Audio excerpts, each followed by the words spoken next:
Nas semanas antes do parto, o corpo produz menos progesterona e aumentam os níveis de outros hormônios. As prostaglandinas amaciam o colo do útero e a ocitocina provoca as contrações. As contrações do trabalho de parto são ritmadas e doloridas e vêm cada vez mais fortes. Os músculos verticais uterinos se tensionam e fazem o colo do útero abrir. Os músculos no alto do útero contraem e relaxam, empurrando o bebê para baixo. O tampão, uma camada de muco que fecha o colo do útero, pode ser eliminado alguns dias antes ou então no meio do trabalho de parto.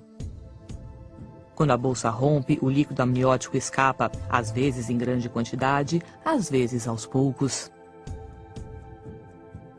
O colo do útero começa a dilatar e ficar mais fino. Quando a dilatação chega a 4 centímetros, começa a fase ativa do trabalho de parto, com contrações mais fortes e frequentes. Com 8 centímetros, começa a parte mais dolorida do parto. A dilatação é considerada total quando chega a 10 centímetros e pode surgir aí uma grande vontade de fazer força. Isso quer dizer que começou a fase expulsiva do parto. A cada contração, o bebê desce mais. Os ossos da cabeça se aproximam para que ele passe pelo canal de parto, que é estreito.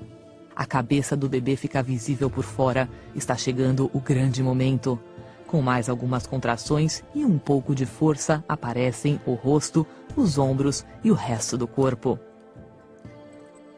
Na terceira e última fase do parto, a placenta se desprende e sai. O bebê começa a respirar sozinho e a incrível aventura do parto termina.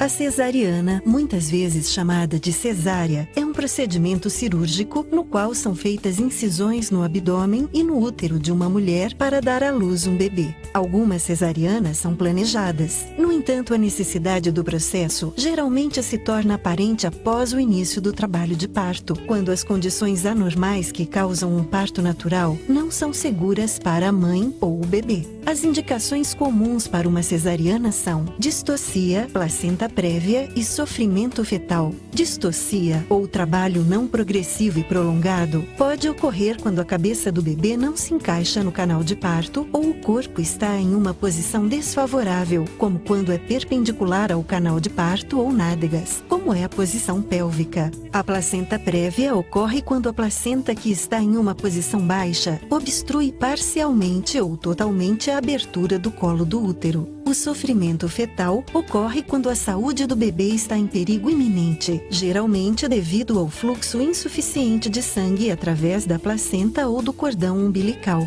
O sofrimento fetal pode ocorrer quando a placenta se separa da parede uterina antes do parto, ou o cordão umbilical se comprime ou asfixia. Outras condições que podem exigir uma cesariana incluem nascimentos múltiplos, grandes tumores do útero, herpes genital ou outras infecções ou problemas de saúde, como hipertensão ou diabetes não controlada. O médico pode utilizar a ultrassonografia e um monitor fetal do coração para ajudar a decidir se o bebê deve nascer por cesariana. Quando uma cesariana se torna necessária, será preparada para a cirurgia. Na maioria dos casos, uma anestesia peridural é administrada para anestesiar a parte inferior do corpo. No entanto, às vezes é usada a anestesia geral. O médico começará fazendo uma incisão no abdômen. Será uma incisão vertical, um pouco abaixo do umbigo, até a parte superior do osso púbico, ou muitas vezes uma incisão horizontal em cruz e um pouco acima do osso púbico. Esta incisão é geralmente chamada de incisão biquíni. Em seguida, o médico realizará uma segunda incisão na parte inferior do útero.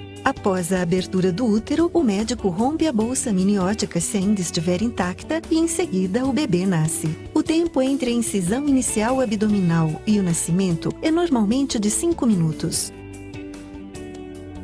O médico então prende e corta o cordão umbilical Remove cuidadosamente a placenta e sutura, costura firmemente o útero e o abdômen. Isso normalmente leva cerca de 45 minutos. Normalmente, o período de internação após uma cesariana é de 3 a 5 dias. Durante esse tempo, você será incentivada a amamentar, tirar um cochilo quando o bebê dormir e levantar da cama com frequência. Embora a maioria das pacientes possa cuidar de seu bebê recém-nascido após o procedimento, a recuperação total pode levar de 6 a 8 semanas. A cicatriz ficará mais clara conforme for se regenerando.